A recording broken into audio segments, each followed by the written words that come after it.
Good morning. Today we're going to discuss chapter 21 on the blood vessels and circulation. So there are a couple of important things that we want to talk about when we talk about the vessels. Obviously, we want to talk about the differences between arteries, veins, and nerves. And we also want to talk about blood flow, blood pressure, resistance, and things like that. So a good portion of the chapter is going to be on blood pressure and that sort of thing. So the first part of the chapter is on the anatomy of blood vessel structure and function. And the blood vessel, what we're basically going to do is talk about the blood vessels, then we'll talk about the physiology, and then there'll be some circulatory pathways. For this lecture, I'm not going to do a lot on the circulatory pathways because that's really a lab thing, right? You're going to have to trace the path and learn a variety of different arteries and veins according to your lab exam review sheet. So we're going to basically in this PowerPoint just tackle parts 1 and 2 of this chart. So there are 3 major types of blood vessels in the body: arteries, veins, and capillary. They say there's about 60,000 miles of vessels in the body, which is a lot. In general, arteries carry blood away from the heart. Veins carry blood towards the heart. In this image here, you also see some lymph vessels, which, as you can see, connect to the venous system. The lymph vessels only go towards the heart, which is why they're part of the venous system. And we'll talk about lymph nodes, lymph vessels in the next chapter. So, in the systemic circuit, the arteries carry oxygenated blood and the veins carry deoxygenated blood. In the pulmonary circuit, like we talked about when we talked about the heart, the pulmonary arteries carry the deoxygenated blood towards the lungs. So what we're going to do here is we're going to start at the heart, and you'll notice how we have different types of arteries: elastic arteries, muscular arteries, arterioles, meta-arteriole, and then on the other side we have large veins, small veins, venules, and at the bottom we have sort of a purpley colored capillary. And the capillary is where the oxygenated blood comes in from one side and the deoxygenated blood leaves from the other side of the tissue. You'll notice things like precapillary sphincters, which are going to become important in controlling blood flow, resistance, blood pressure, things like that. So we'll talk about those later as well. Most blood vessel walls have 3 layers, and we have the tunica intima, which is on the inside, tunica media, which is in the middle, and then tunica externa on the outside. It doesn't matter whether you are an artery or a vein. You have these 3 layers. Now, the intima, the most interior layer, is going to be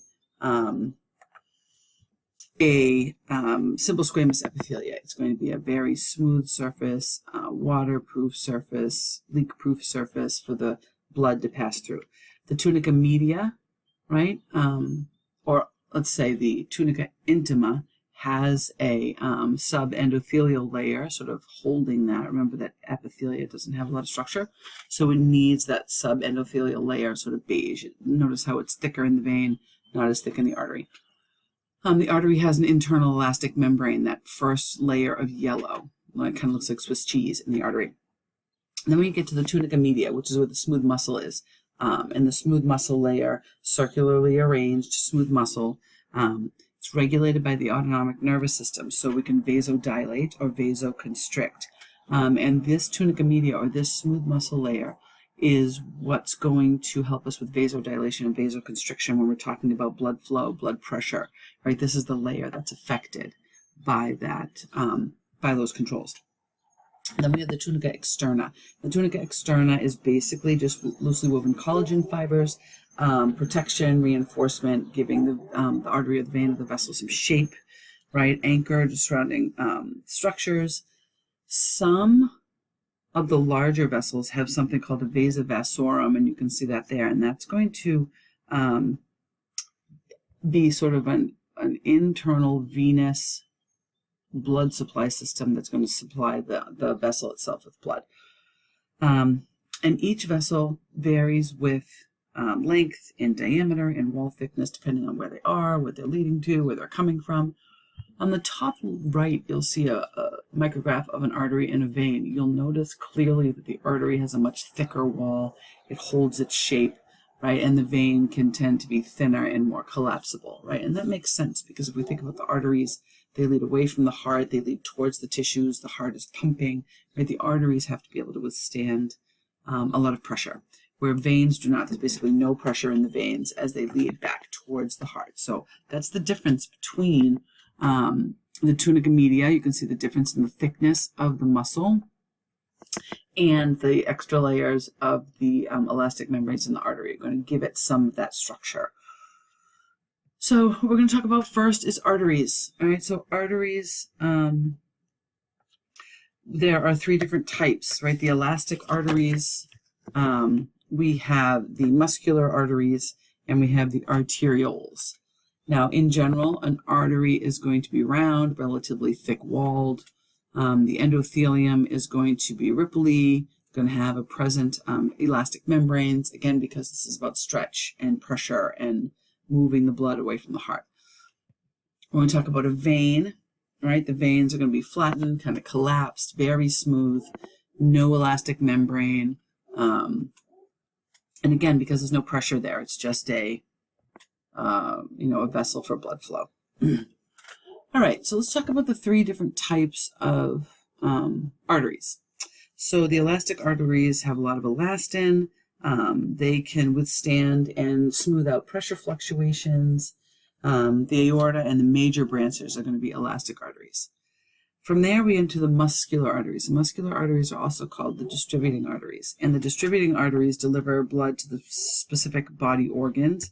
They have the most amount of tunica media, meaning the greatest proportion of tunica media. Notice when you look at the diameter of the muscular artery, how thick that tunica media is in the middle. And that's going to make it very, very important in the vasoconstriction and vasodilation. If you look at the right-hand side, sort of that histogram, you'll see how the muscular arteries have a greater proportion of smooth muscle.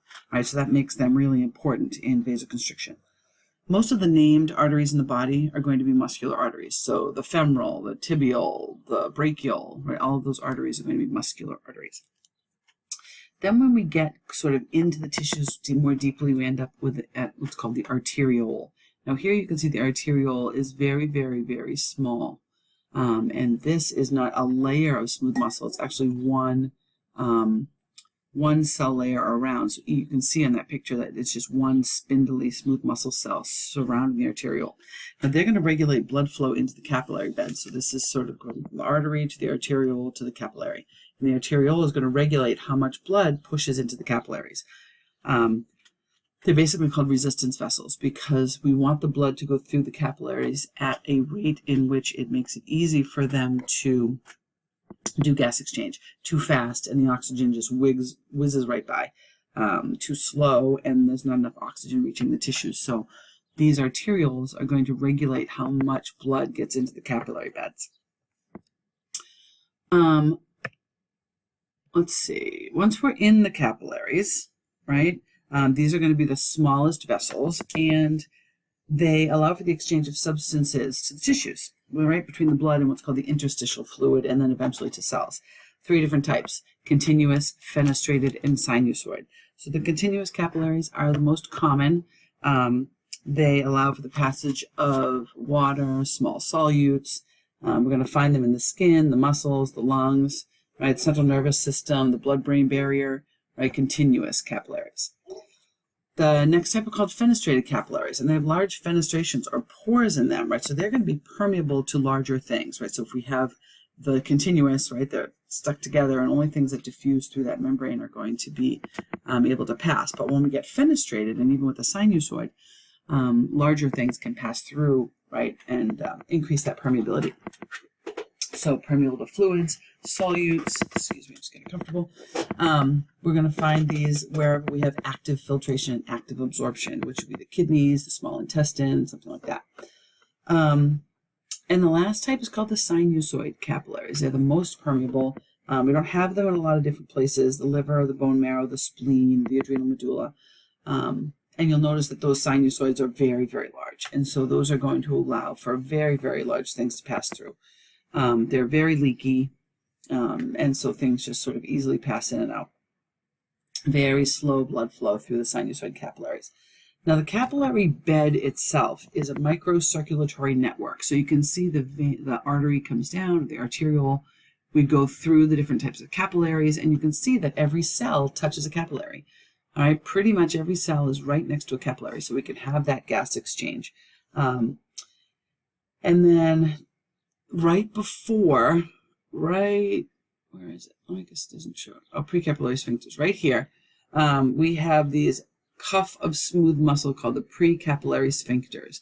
And these guys are going to squeeze the capillaries shut. They are going to regulate blood flow into the capillary. Notice how there aren't any on this end, not in the vein area, only in the arterial end of things.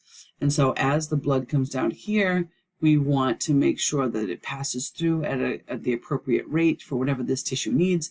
So these precapillary sphincters are going to squeeze open and close these little arterioles, or these sort of the arterial end of the capillary, to make sure that the blood flow passes through at an appropriate rate. So here we are. So we've come down the left-hand side. We've gone from elastic artery to muscular artery to arteriole. We went into the capillary beds, and now we have gas exchange and nutrient exchange and waste coming in and all that sort of stuff. So then we're going to take that blood back towards the heart through the venous system. We have what's called a venule, medium vein, and a large vein.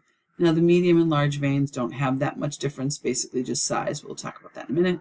And then we have the little venules. So here we go from the venule, right? The venule has a lot of fibrous tissue, a little bit of smooth muscle, not a lot of elastic tissue. The venules form where the capillaries converge. They allow fluid and white blood cells to move between the blood and the tissues.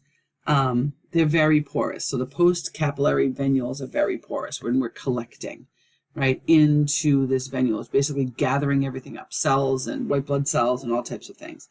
Then we sort of shunt all those capillaries, all those venules up into the veins. And the veins are going to be thin-walled vessels, large lumen, low pressure, right? They act as a blood reservoir. Almost 65% of our blood is found in our veins. So it's considered a blood reservoir, all right? So most of our blood is actually in the veins. The things that veins have that, I have a picture right here. The things that veins have that arteries don't have are valves. All right, I don't have a picture of that there. So the veins have valves in them. Since veins are a low pressure vessel, they have valves in them that prevent the blood flow from falling away from the heart. Arteries don't need that because they're high pressure valves, right? So, high pressure vessels. So once the blood goes from the capillary into the venule and up into the vein, the blood would want to obey gravity by going sort of down. And so the valves in the veins help the blood to go back towards the heart in one direction. So here you can see a closer picture of the veins, or the venules and the arterioles with the capillary beds and the precapillary sphincters. And so you can see here, if the sphincters are open, how the blood flows clearly through that whole set of tissues. But if the sphincters are closed, you just have a little blood going through right in the middle. And again, that's for each tissue type, or each, how much blood, nutrients, oxygen that the tissue is going to need, right? It's going to depend on whether those sphincters are open or closed. So the next thing we're going to start talking about, we talked about this. There's about 60% of our blood is in our veins. The next thing we're going to start talking about is the physiology of circulation. And so we want to talk about different vocabulary words. Blood flow, right? The volume of blood flowing through a vessel at any one time. Blood flow is measured in milliliters per minute. Blood pressure is the force per unit area of blood against the vessel wall. Arteries will have blood pressure. Veins generally have no blood pressure. And here you can see a picture of that. So the aorta, the arteries have the highest pressures, between 80 and 120 mmHg, which is a measurement of pressure. And as the blood flows through the body back towards the heart, right, the vena cava, the pressure slowly drops. Now the blood pressure and cardiac output are related to each other. At resting conditions, your blood pressure should be pretty constant. So if you're just sort of laying down, pressure should be constant throughout your system. The blood pressure will change as you move, as different body parts require more oxygen or nutrients, or we need to get rid of some carbon dioxide, right? The blood pressure is going to change. The last vocabulary word should be resistance. So the blood is a thick, viscous fluid. As it's being forced through vessels, there's resistance. The blood cells bump against each other. They move against the vessel wall, and so that's resistance, the measure of friction between the blood and the vessel wall. It's the opposition to flow. So blood flow and resistance are going to work against each other, and both of those are going to have an effect on blood pressure. So where does resistance come from? The stickiness and thickness of the blood, right? Are you dehydrated? Is your blood really thick and sticky, or are you well hydrated and your blood is a little bit more fluid? Blood vessel length, right? The longer the vessel, the greater the resistance, because it takes a lot of pressure to push that through, and as it sort of interacts with the vessel on the way by. And the vessel diameter, right? Obviously, the larger the diameter, the less resistance. The smaller the diameter, the more resistance. So vasoconstriction, vasodilation are going to affect resistance. So there is a relationship between flow, pressure, and resistance, where blood flow equals the change in pressure over the resistance. So if blood pressure increases, blood flow increases, but if peripheral resistance increases, then blood flow decreases. Now, when we talk about blood pressure, these should have been before. When we talk about blood pressure, right, blood pressure decreases as blood flows from the arteries through the capillaries and into the veins. We want to talk about systolic pressure, which is the left ventricle contraction, right, the highest number. So that's the sort of the 120 number. The diastolic pressure happens when the ventricles enter diastole, when they relax and they're filling up. All right, so that's diastolic pressure. And then there's pulse pressure. Pulse pressure is the difference between the two. So if your blood pressure is 120/80, your pulse pressure is 40. And then lastly, we have something called the mean arterial pressure. And you can see how it is a compilation of stroke volume and heart rate, which is cardiac output, and then blood vessel diameter, blood viscosity, blood vessel length, which contributes to peripheral resistance. So the map, right, is basically the diastolic pressure plus 1/3 the pulse pressure. Right, why do you need to know this? Right, the map can tell doctors certain things when they compare the mean arterial pressure to the pulse pressure and then the actual blood pressure. And those three values, when you relate them to each other, can tell doctors certain things. So arterial blood pressure is really high, as you can see. Capillary blood pressure is relatively low, from about 15 to 40, and then venous pressure is super low. Right, it's not even pulsatile. Changes very little, basically no pressure whatsoever. Why is that? Right, because there is no pumping action on the veins. The only way blood returns to the heart is through skeletal muscle contraction, the compression of the veins, right? You can see that here. Changes in the abdominal pressure during breathing. So anything that squeezes the body is going to basically squeeze the blood up towards the heart. And you can see here, right, the muscle squeezes, there's a valve here, there's a valve here. So this valve is going to keep the blood from going back down. We want the direction of blood flow to go up. This valve will capture it, squeezes. This valve will capture it, squeezes. Right, this is a picture of that same vessel in the calf muscle, and it squeezes the blood back towards the heart. So we have high pressure arteries, low pressure capillaries, basically non-existent pressure in your veins.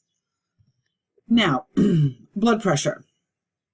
Right, this is a great one. It's a nice way to sort of start with number one and make your way sort of around the top, or start with number one and make your way around the bottom. Now, blood pressure, maintaining blood pressure involves three things, basically: cardiac output, peripheral resistance, and blood volume. Changes in either of those are going to affect blood pressure. So, basically, we want our blood pressure to be in a normal range, somewhere around 110/70. So on the top half of this, the stimulus is if your blood pressure goes up, meaning you went for a run or you stood up or you're moving around. The baroreceptors in the aortic arch are stimulated, and the impulses stimulate the cardioinhibitory center, decrease sympathetic impulses to the heart, right? Decrease heart rate, decrease contractility, decrease carbon dioxide, vasodilation, and then blood pressure is going to open. The vasodilation is going to happen, blood pressure is going to fall. The bottom half of the sort of teeter-totter, the blood pressure begins to fall. So if the blood pressure begins to fall, what we need to do is tighten everything up. So you'll notice by the time we get to 4B, vasoconstriction is happening, and then blood pressure is going to raise. So if blood pressure goes up, we open things up, we dilate, blood pressure goes down. If blood pressure goes down, we tighten everything up, and blood pressure will go back up. And so this is constantly happening in a constant cycle, 24 hours a day, 7 days a week. Now, when we talk about maintaining blood pressure, there are basically some what are called short-term and long-term mechanisms. So the short-term mechanisms are going to be neural controls. There's a cardiovascular center, right? The cardioacceleratory and the cardioinhibitory centers. The cardiovascular center is going to regulate the blood pressure by altering the cardiac output and the blood vessel diameter. So that's going to happen on a neurally, and what you see here. The baroreceptors are located in the carotid sinus and the aortic arch, and basically they're going to send stretch impulses to the brain. And then there are chemoreceptors, right? Here we have the chemoreceptors. They're going to detect increased carbon dioxide, decreased oxygen, low pH. They're going to detect changes in the chemistry. And what they're going to do is stimulate the cardioacceleratory and vasomotor centers. So short-term neural control of blood pressure involves cardiovascular centers, the baroreceptors on the carotid sinuses and the aortic arch, as well as the chemoreceptors that are detecting the blood chemicals, carbon dioxide, oxygen, pH, things like that. Now, the cortex and the hypothalamus are not really involved in the heart rate. However, they're going to modify that arterial pressure by signaling the medullary centers. So they can modify it, right? Just like we talked about when we talked about the cardiac, right? That the different centers in the medulla are going to modify the rhythm. So we have short-term neural control. We also have short-term hormonal control. And here we have a variety of hormones. You need to commit these to memory. You need to know what they do. So look at this table. Epinephrine and norepinephrine. Basically, they increase resistance. They vasoconstrict, right? So epinephrine and norepinephrine are going to constrict, raise your blood pressure. Angiotensin, constrict, raise the blood pressure. ANP, dilate, reduce the blood pressure. Antidiuretic hormone, vasoconstrict, right? Up the blood pressure. Aldosterone, water loss, increasing the blood volume, increasing the pressure. So short-term hormonal controls influence the blood pressure by changing the resistance. Notice how it's peripheral resistance and blood volume are the two things that are going to be changed. So norepinephrine promote and increase the cardiac output. Angiotensin, usually as a result of a renin release. So angiotensin is sort of the second in command here. Going to constrict again, right? Increase the blood pressure. ANP, vasodilator, right? Reducing. Antidiuretic hormone, we're going to increase blood volume, we're going to increase blood pressure. So most of these are working to increase blood pressure with the except of atrial natriuretic peptide, which is secreted by the heart, and it decreases blood pressure. So these are going to be the effects of short-term hormonal control. So we have short-term neural, meaning nervous system, short-term hormonal, meaning hormones, and then we're going to have the long-term mechanism. So here we have the next one is going to be the long-term renal mechanism. Now there's a direct renal and an indirect. So the direct and indirect, this whole chart is long-term control of blood pressure.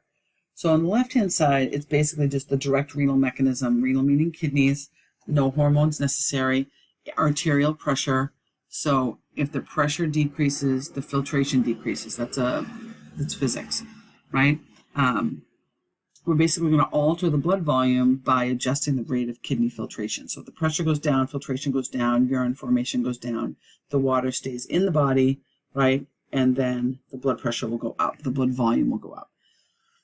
That's just physics. If I turn this hose down, then this hose is turned down, this hose is turned down. If we stop taking water away from the body, water is going to stay in the body, blood volume is going to stay high, and the arterial pressure is going to stay high. Right-hand side, a little more complicated. The indirect renal mechanism is the renin-angiotensin-aldosterone mechanism. Again, it starts with decreasing arterial pressure. So decreasing arterial pressure means low blood flow, low blood pressure. The baroreceptors are saying there's not a lot of stretch here. There's not a lot of stretch. The sympathetic nervous system goes up. Renin gets released. Angiotensin gets released. And then a whole variety of different things are going to happen. One, sodium is going to be pulled in by the kidneys. Where sodium goes, water follows. So water is going to be pulled in by the kidneys. Resorption, meaning put back in the body. You're also going to be thirsty. It's going to trigger your hypothalamus to say, you're thirsty, you're going to drink. So the kidneys are going to hold more salt, hold more water. You're going to intake more water. Your blood volume is going to go up. Your blood pressure is going to go up. So both of these images that you're seeing here are as a result of low blood pressure, in a way to increase blood volume so that the blood pressure stays high. Again, look over it, right? Keep going over it. Look over the videos, look over the MP3 tutors, everything that you can do to kind of keep going over these things in your mind. So how are we controlling blood pressure? We're controlling it by the short-term neural controls, the baroreceptors, the chemoreceptors, the cardiovascular center. We are short-term hormonal controls, right? We've got the epinephrine. So here we have the baroreceptors, the chemoreceptors, right? The neural control of the brain. Here we have the chemicals epinephrine and, this is the hormonal control. Sorry, this is the short-term hormonal controls, right? There's epinephrine and norepinephrine, ADH, right? That's going to be a factor. The indirect mechanism. Here we have the conservation of the kidney, the water, the stroke volume, etc. All of these different things are going to help to increase blood pressure when blood pressure decreases, right? You're dehydrated, low blood pressure. All of these things are leading your blood pressure to fall, right? And then we need to have more blood, we need to have more volume to increase the blood pressure. So this is a really great summary. The goal of pressure regulation is to keep the blood pressure high enough to provide the tissues with what they need, but not so high that the blood vessels are damaged, right? And so that's why blood pressure regulation is really, really important. Again, another homeostatic mechanism for the homeostasis of normal blood volume and pressure. This is if the inadequate blood flow and blood pressure happens. So blood pressure goes down. And then we increase blood flow, it goes back up again. All right, this is the other way, right? Different endocrine mechanisms, different neural mechanisms that we've already talked about that are going to be important in regulating blood pressure. All right, and you can go through these again, look through them, look over them. So any alteration in blood pressure may result in hypotension, which is low blood pressure, or hypertension, which is high blood pressure. Hypertension is any blood pressure over 140 over 90, but they get concerned over 130. Primary hypertension has no identifiable cause, maybe heredity, diet, obesity, age, diabetes 1 or 2, stress, smoking, a variety of different things can cause what's called primary hypertension. Sometimes you can have a kidney disease or an artery obstruction, which would give you what's called secondary hypertension, and that would be about 10% of the causes. Hypotension or low blood pressure doesn't happen too very often. It's only a concern if people are passing out or if it becomes a concern medically, but generally no. this slide right here is going to give you an overview of the vasoconstrictors and the vasodilators. What is going to make the vessels constrict? What's going to make the vessels relax? And so we want to make sure that there is sort of a local regulation of blood flow, and they're going to be controlled by the things basically we've already discussed. So here we have some intrinsic controls on whether the vessel is going to dilate or whether the vessel is going to constrict. And metabolically, right, we're going to look for these chemicals, these ions, etc. And the presence of any of these conditions will make the vessels dilate. Here we have what are called the myogenic, which is a stretch receptor. And basically, if it stretches or if we get the presence of the endothelins, right, they're going to constrict. So these are intrinsic controls. Extrinsic controls are going to be things like the neural and hormonal controls, the exercise, things like that. Vasodilating, if we have a decrease in sympathetic tone, if we have atrial, we have a little ANP, that's going to cause the vessel to dilate.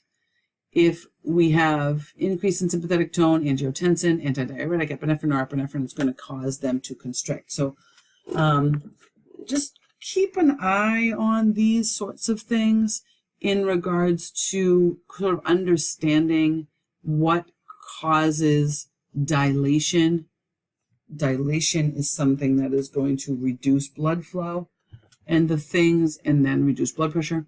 These things here, constrictors, are going to be the squeezers. They're going to be the ones that increase blood pressure and decrease blood flow. So this looks a little busy, right? But understand what's happening. Dilation equals more blood flow equals reduced blood pressure. Constriction, tighter, increasing blood pressure. Walk through that a couple of times. All right. Now, when we talk about blood flow through the capillaries, right, the velocity or speed of blood flow changes as it passes through the systemic circulation. So you'll notice how it's really fast in the arteries. So here we have it right here, right? So we have really, really fast speed as it goes down to the capillaries, the slowest, right? And that's what we want. We want it to be slow so that we have adequate nutrient exchange. And then we want it to sort of move back towards the heart with a little bit more speed. So it picks up a little bit more speed. Again, that's all going to be based on muscle contraction. So this is the velocity, fast in arteries, super slow in capillaries, medium in veins. Now, the total area of the vascular bed, basically not much of our vascularity is arteries. Most of it's arterioles, capillaries, and venules, and then we have a couple of veins. So most of the vascular bed is going to be the surface area of the arterioles, the capillaries, and the veins. And so it whizzes along, then it goes nice and slow, and then it whizzes along again. And which makes sense, because this is where the nutrient exchange is going to happen. So we want to make sure the blood sits next to those cells and in those tissues long enough that the oxygen, carbon dioxide, waste, urea, amino acids, all that stuff gets to go where it's supposed to go. This is just a picture of capillary exchange, right? So we have endothelial fenestration, something called the calveolae, pinocytotic vesicles. So ways in which things can pass. Diffusion, directly through. Movement through the intercellular cleft, so a space between cells, things can go through. We can have movement through these fenestrations. We can have transport vesicles, and all of this is happening between, right, this is the lumen, right, between the plasma and the red blood cells through the endothelial lining and into the intercellular space or the interstitial space. Basically, what is in here needs to get over here, and sometimes what's over here, carbon dioxide and waste products, needs to get back into the bloodstream. So basically 4 routes, right through the membrane, between the cells, through the fenestrations, and through transport vesicles.